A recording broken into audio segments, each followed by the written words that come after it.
Yeah, this is Mystic Mind Music. How's it going, YouTube? It's Vengeful Shadows here, and we're bringing a video real quick to you about Runick and Mystic Mind, as well as a ton of ways you can actually out it with some really cool cards, alright? And not just the average cards that everyone's been kind of using, that you've been kind of seeing that people are having to take out of their deck, but some interesting tech, and let's get right into that. So if you've been following the meta with some of the most recent cards, you know that Runick is just kind of huge right now. As well as their own build, they're adding a lot of support to other decks such as Sprite by being able to summon out level 2 monsters and being able to overlay with them and link with them. But overall, the annoying playstyle, that some people find annoying, comes whenever they start trying to deck you out. And that's because they can play Fountain as well as Mystic Mind.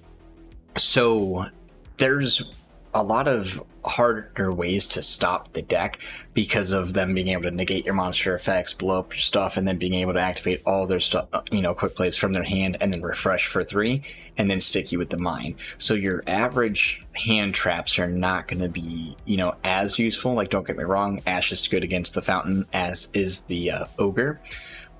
So is the Bell. But, it seems like their Konami itself is trying to shift the game back into a back and forth playstyle where you want cards like Harpy's Feather Duster, Cosmic Cyclones, and honestly, Galaxy Cyclone as well, where you can pop base down like a Solemn Judgment or a Bribe if they don't negate it, and then during your next turn you can banish to pop their field spell. Okay, so these are kind of the standard issues that everyone's been trying to run. I don't think these are necessarily the most optimal. The second 3 are really good. Galaxy Cyclone seeing a lot of play, Cosmic Cyclone seeing a lot of play, and Harpy's Feather Duster is doing pretty good as well. But overall, we're going to be seeing a lot of the hand traps not be as optimal versus the Runick. So coming up here is some of the cards that will be a little bit more optimal. The first are some that are, kind of commonly used, and the second set I'm going to bring up are the ones I think are going to be really spicy. So in the set Runick came out in, we already had Anti-Spell Fragrance get printed not only as a rare but as a collector rare as well. So that's really nice. Not only does it make your opponent have to set, but even on your turn, if it's a quick play, you actually have to wait until their end of their next turn, of your turn, for them to activate it. So their Fountain does not get around it because they have to set it and be face down for that entire next turn for them to activate it. So it really renders a lot of their cards kind of useless, or at least, makes them be a turn too late. And it's really hard. So even though they're drawing 3, they're still having to set up a bunch of stuff first before they're actually able to just burn through all their resources. Unending Nightmare has actually been seeing some play as well, being able to just pay 1,000 life points to target a face-up Sword Trap and destroy it. Being able to have one card pop multiple cards, that's a lot of value out of one card, especially when you're dealing with the life point cost instead of discarding or anything else. Runick is a deck that heavily mills your deck, so your life points, unless you're playing against the Splight Runick, doesn't really matter as much as just getting rid of their resource gaining. All right, and then another one some people have been trying, but it just really depends. If you're playing against a deck out banish deck, Iron Wall is good, but it's not actually fixing the problem. Okay, if the deck out thing is nice, but overall Iron Wall's okay. I think the other ones are way better as far as anti-spell, as well as Unending Nightmare. But I think the best cards right now, and the ones we're going to be seeing a ton of play coming forward against the Runick, is the Spell Canceller. Okay, and Spell Canceller, just a level 5 machine monster with an 1800 attack, real easy to bring out. You can just summon it to the board. A lot of decks are just siding it in, and they can just normal summon it out to the board because a lot of their decks just special summon, tribute, summon Spell Canceller.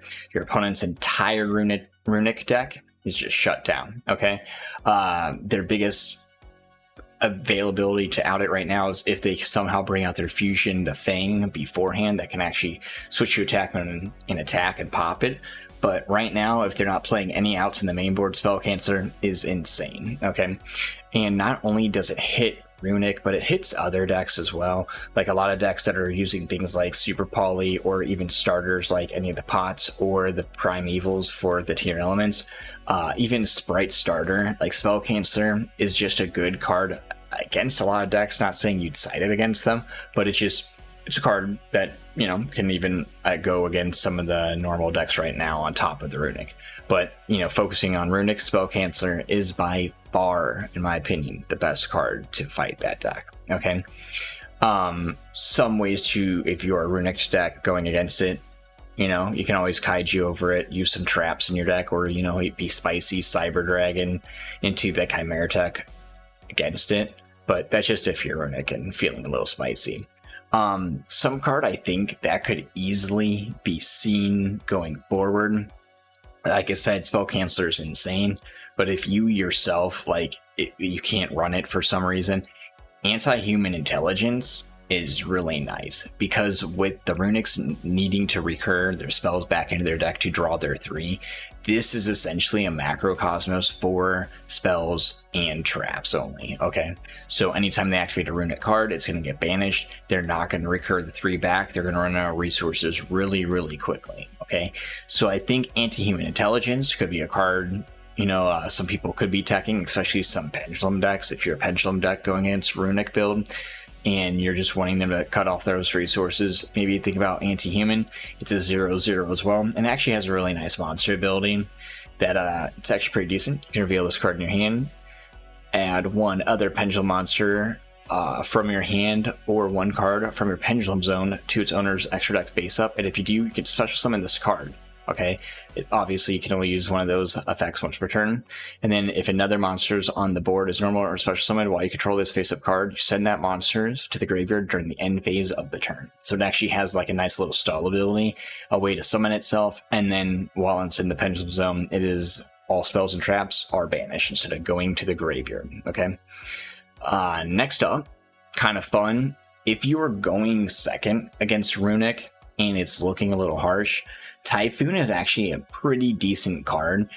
You can target 1 face-up spell trap on the field and you destroy it, but if your opponent controls 2 or more spell traps and you control none, because, you know, you're going second, you can activate it from your hand. Okay, so if they have Fountain on the board, they're activating a spell card to get an ability off to get the 3 in the graveyard to shuffle them back to draw the 3, because a lot of Runick players just burn through as much as they can.